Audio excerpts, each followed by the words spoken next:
മോനെ, നമ്മളെ ഇളയവൻ എന്തോ പറ്റിയിട്ടുണ്ട്. Yes, he's in depression. അതും ഫൈനൽ സ്റ്റേജിൽ നിന്ന് കലോത്സവം സ്റ്റേജ് വരെ എത്തിയിരിക്കുകയാണ്.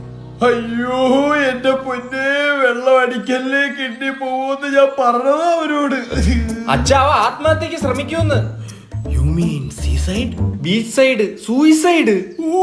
ആ സൂയിസൈഡിൽ നിൽക്കുന്ന കണ്ട് ഞാൻ ഇങ്ങോട്ട് വരാൻ നേരം അതോട്ട് കുട്ടിച്ചാത്തൻ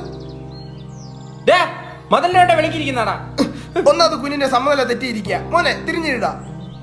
വയനാട്ടിൽ കണ്ടായിരുന്നു ഒരു കുരങ്ങ്. എന്തുവാ മോനെ പ്രശ്നം? 10-ാം തീയതി പത്മയുടെ കല്യാണമാണ് പപ്പ. അയ്യോ വിളിച്ചില്ലേ, അതിനാണോ മോനെ ഇങ്ങനെ സ്പൈഡർമാനെ പോലെ ഇരിക്കുന്നേ? പത്മാവതി ആരെന്നറിയോ പപ്പയ്ക്ക്? ഈ പരസ്പരത്തിലെ ദീപ്തിയുടെ അമ്മയമ്മ അല്ലേ? 3 കൊല്ലം ഞാൻ അവളെ സ്നേഹിച്ചു പപ്പ. പത്മ എന്ന് വിളിച്ചിരുന്നു പപ്പ. ഒഞ്ഞു പോടാപ്പ. ഞങ്ങൾ ശാരീരിക ബന്ധത്തിൽ വരെ ഏർപ്പെട്ടു പപ്പ. എന്റെ പൊന്നു തക്കുടു, ഈ ശരീരവും വെച്ച് അങ്ങനൊന്നും പറയാതെ, അത് നീ ഉദ്ദേശിച്ച സാധനം അല്ല. ഓ, ഇത്രയൊക്കെ സംഭവിച്ചേക്ക് അവളെ പോയി കാണാപ്പാ. പറ്റില്ല പപ്പ, അവൾ പോലും അറിയാതാണ് ഞാൻ അവളെ സ്നേഹിച്ചത്. 3 കൊല്ലം? അതെ. പിന്നെ നീ പത്മയായിട്ട് ശാരീരികമായിട്ട് അങ്ങ് പത്മിച്ചതോ? അതെന്റെ മനസ്സിൽ. കാമ കണ്ണാ. പിന്നെ അവൾ അറിയാതെ കൊടുത്ത ഫ്ലൈങ് കിസുകൾ. അതിലവളങ്ങ് 10 പെറ്റ്. എനിക്ക് പത്മയില്ലാതെ പറ്റില്ല പപ്പ. എന്റെ പത്മരായ ഒന്ന് തിരിഞ്ഞിരുന്നേ. എനിക്ക് പത്മ തരുമോ പപ്പ? ആ തരാം പപ്പ. യൂട്ടേൺ അടി. പത്മനോട് ജീവിക്കാൻ വേണ്ടി മരിക്കാൻ വരെ തയ്യാറാണ് പപ്പ. മുതു നോക്കിയത്.